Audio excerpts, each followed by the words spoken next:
jërë ngeen jëf yéen ñi nga xamante ne yéen ñuy topp suñu différentes plateformes toujours mbégte la ci ñun ñu leen di toppal li nga xamante ne mooy information actualité mais tey dañuy wax actualité oblige ndax xam nañ ne ñu ngi jëm ci bés bi nga xamante ni àdduna wërngal këpp doon ko doon xaar la nuit du prophète Mawlid oblige édition 2026 ñu ñëw fii ci Tivaouane gis ngeen pas mal d' activités yi nga xam ne ñu ngi leen koy jëlee fii ci Tivaouane bourde ba lépp li nga xamante ni mu ngi fii xew rek incha allah nañu ko jaayante pour proposer leen ko yéen nga xam yéen ay suñuy internet mais tey ñu ñëw seet si ki nga xamante ni kenn dootul naatable nin elle fait partie ci waa kër Seydi Hadji Malick rafet jikko ku ko xam-xam ko Serigne Babacar Sy ñu koy remercier moo ko waa kër gi yëpp ci dalal bi nga xamante ni dalal nañu ko ndax ba ñuy ñëw sama gars yi sonnoon nañ xiifoon nañu waaye macha allah defoon nañu lépp ñu koy remercier ci loolu di ko bàyyi mu nuyoo rek ñu dugg ci waxtaan bi rafet nuyu nañu. maa ngi leen di fay man tamit di leen ziar bu baax a baax a baax di leen baalu ak aussi di leen baal di kontaan aussi ci seen teewaay fii li moo xam naa ni Malick dafa ko mën a am dèjà bi mu wootee sama doom jee ni ma Malick mooy woote ma ne ko non bu yeboo mu ñëw de waaye bu accès tamit mënu fee am image mais dama xam li ci tànk doomu aadama dëgg la mu def déplacement yaakaar ni lii bu ma ñëwee am ko ci nit ba accès xam nga koo fekk mu tëdd ndax dama sonn walaay dëgg la voilà nga dindi loolu yëpp rek ngir xam nga bañ a tas yaakaaram waaw mais ñu ngi sant yàlla bu baax a baax a baax a baax ñu julli ci yonent bi alayhi salaatu wasalaam ñu lay fay bu baax a baax ci accueil bi nga xamante ni defal nga nu ko ñu dëgmal gàmmu ni ki ëllëg incha allah xëy na sax foofu la ñu waroon dooree mooy di wàccuwaay suñu kilifa gi nga xamante ne moom moo fi nekk Serigne Babacar Sy Mansour di ko ndokkel di ñaan xalif généraux yi nga xamante ni ñu ngi ci waa adduna bi wala bokk ci Sénégal yëpp que yàlla na yàlla gën a ful seen ay fan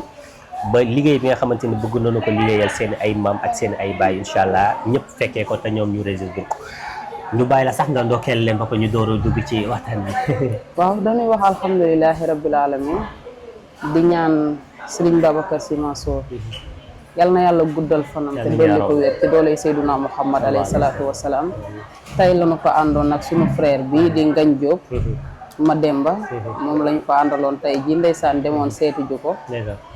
ah ñuy sant yàlla bu baax a baax a baax dem nañu ndeysaan njabootam gépp génn tatagal no ku ci mel ne Cheikh Mouhamed moom suma doom la suma rakk la suma lépp la moom loolu dafa yàgg yal na yàlla guddal fanam yàlla kattanal ko ci barke yonent bi alayhi salaatu wasalaam Serigne Habib aussi comme ni ko njaboot gépp fonkee bëggee ko ndax fasaaxa bi am nga wax lu baax wax lu rafet wax dëgg yàlla di teg njaboot gi ci yoonu siraatal mustaqim moom tamit ñu ngi koy ñaanal yàlla kattanal ko bu baax a baax a baax tey ñaanal nanu bu baax a baax a baax ndeysaan ak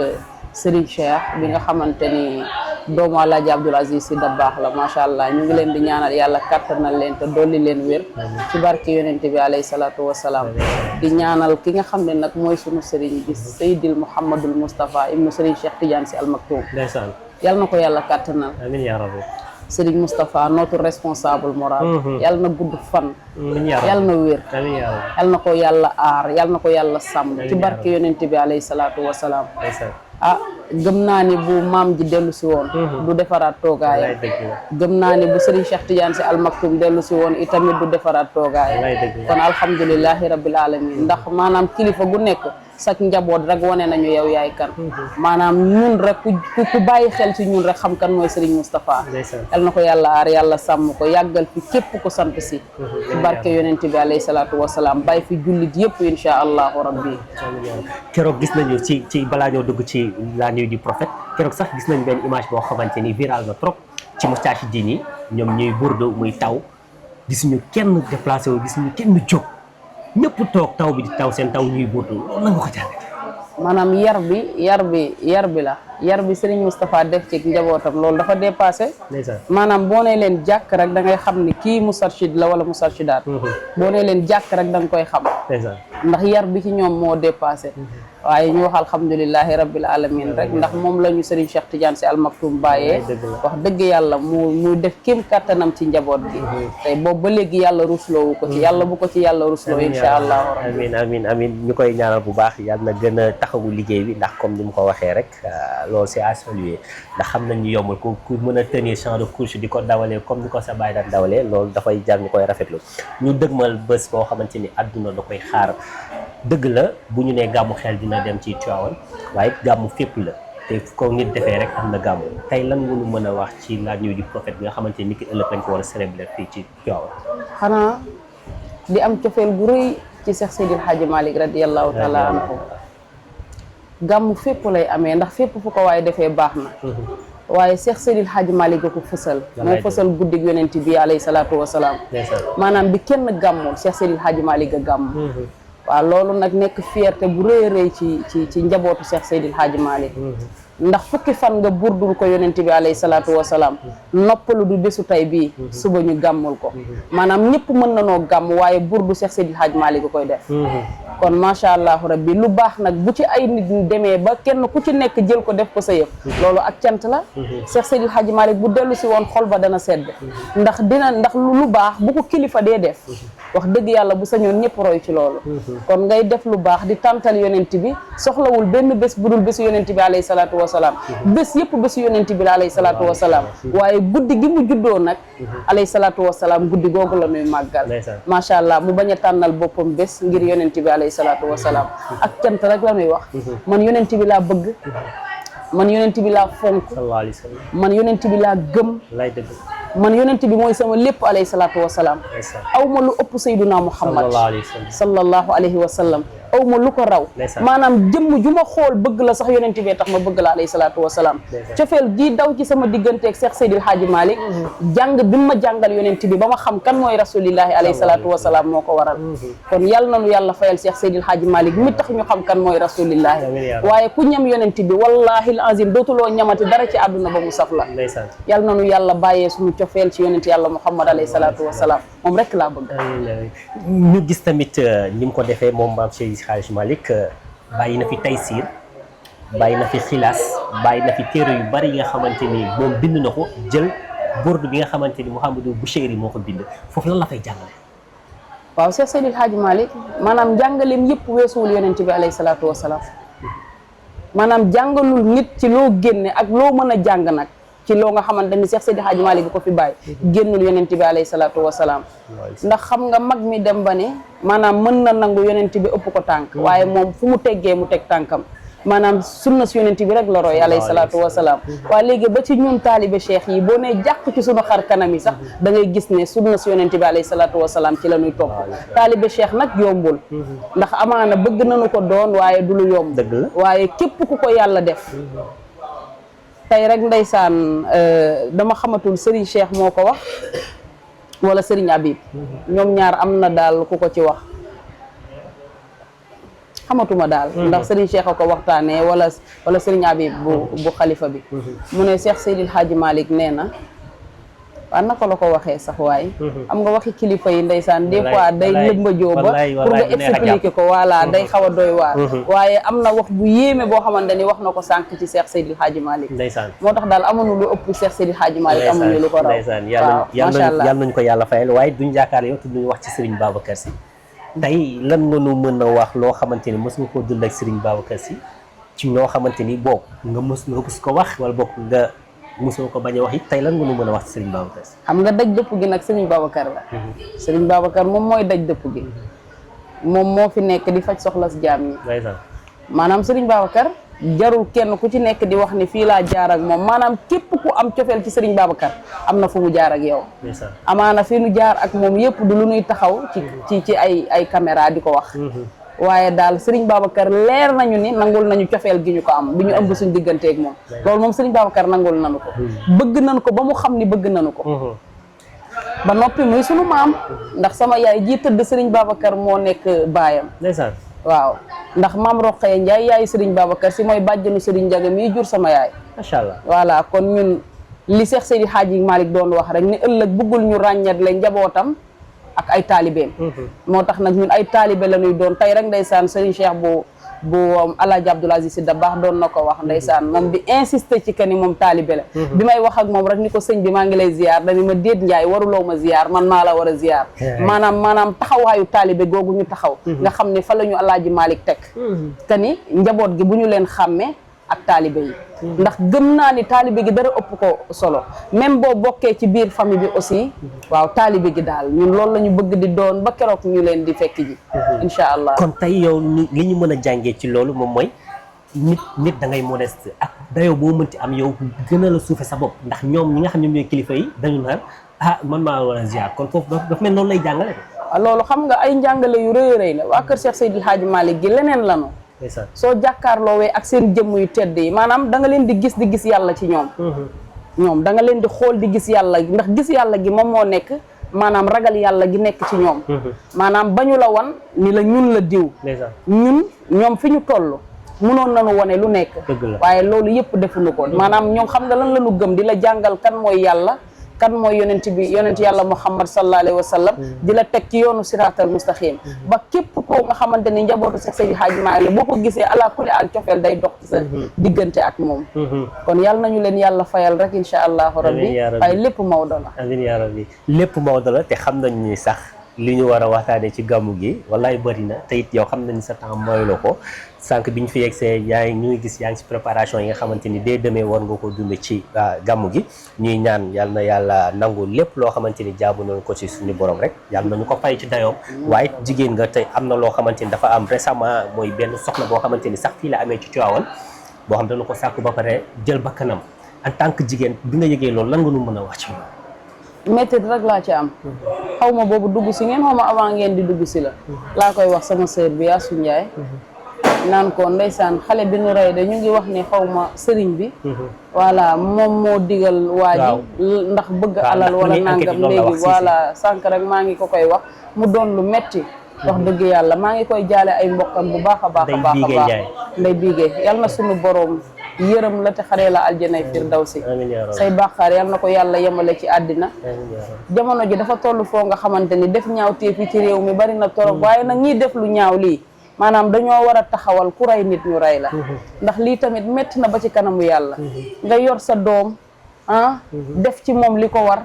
nga xëy bés rek nit jam ko ñu ne ñeenti jam-jam la ko jam ñii ne ñaari jam-jam la ko jam ak lu mu ci mën a doon rek maanaam nga violé nit rek bàyyi ko ak bakkanam rek dafa metti waxuma laak nga violé nit ba noppi daal di koy rey lu ñaaw la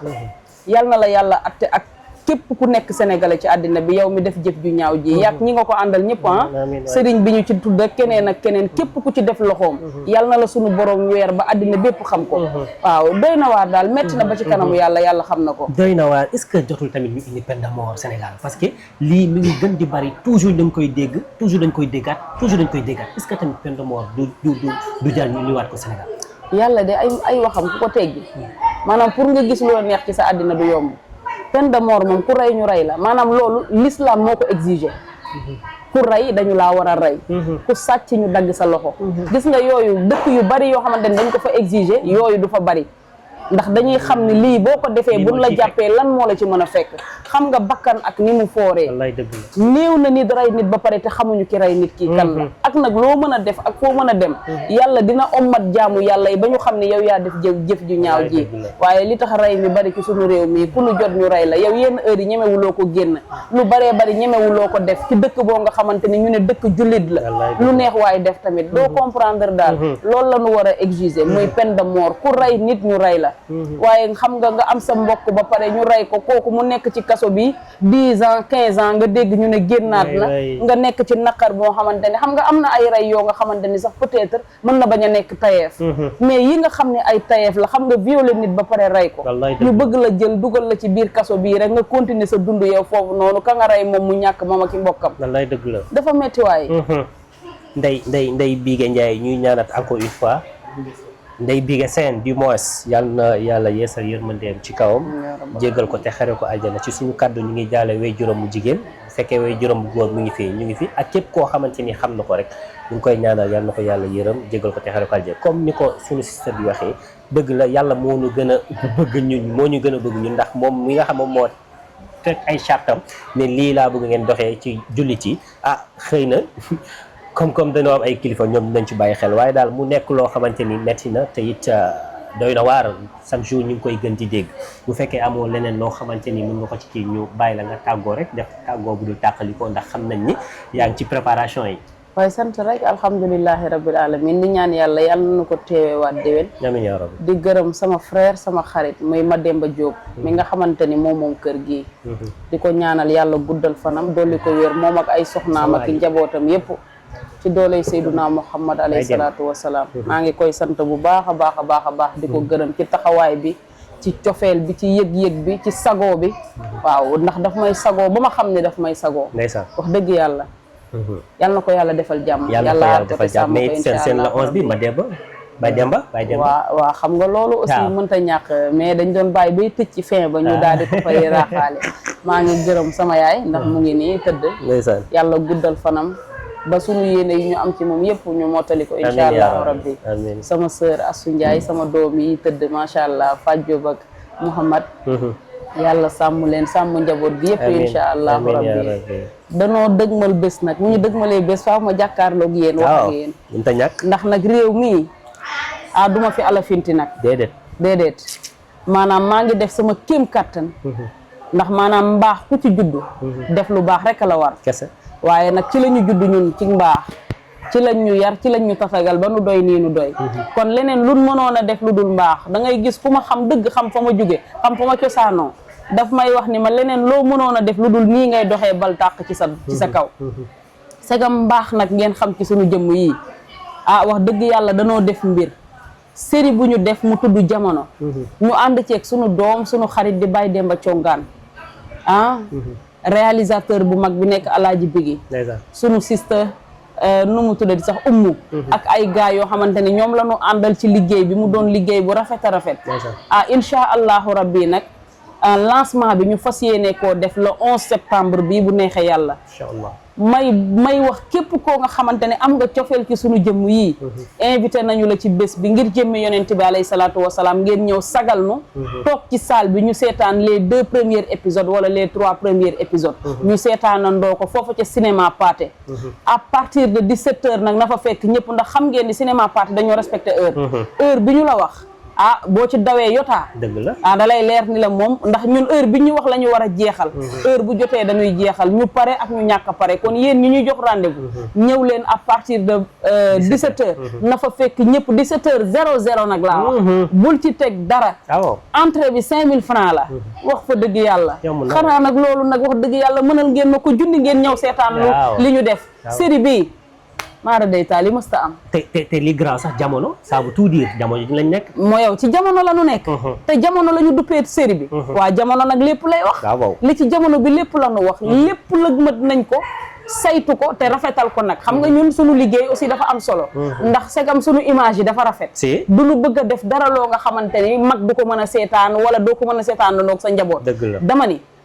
lii ñu leen indil jamono bi yéen ak seen i waajur a koy seetaanandoo muy dugg ci seen i xol ngeen ci am njàngat kon jox naa leen rendez-vous le 11 septembre 17h00 waaye Malick sonal nga ma ba ci kanamu yàlla xamoon naa ni di nga ñëw defloo ma interview yaa ma sonal mu nekkoon rafet jikko toujours égal à elle-même moom it ñu koy remercier bu baax a baax ndax rafetal nga koy te yombalal nga ko xam nañ da nga sonn xam nañ yaa ngi ci préparation bi waaye it yàlla na la yàlla fay li nga bëgg ci gàmmu gi yàlla na ko suñu borom def te lépp it mu jig la ñu koy ñaanal suñu yaay ji ak suñu sister yi nga xamante ñoom ñëpp ñu ngi fi ak waa kër gi ak waa dal bi ñëpp ñu ngi leen di wax ni incha allah dès demain nga xamante moom moo war a nekk gàmmu gi lépp loo xamante ni bëgg ngeen ko xam fii ci Tivaouane incha allah nañ leen ko jaayanteel nga waxal ma internet bi aussi ñu xaar ma suba ak jàmm laay tàmbalee sañ si ci bésu yonent bi alayhi salaatu wasalaam ama gars yi dañuy def di def ay àggale burdu ñun yonent bi bés bi rek la ñu am bés bi mu juddoo la ñuy def lépp lu nu mën ngir bég ci yonent bi alayhi salaatu wasalaam ay waay suba waay jàmm de yal na yàlla def jàmm yal na nu ko fekke te tal kon mën a génn du benn yal na nu yàlla musal ci bii ak bii amin yaa rabbi incha allah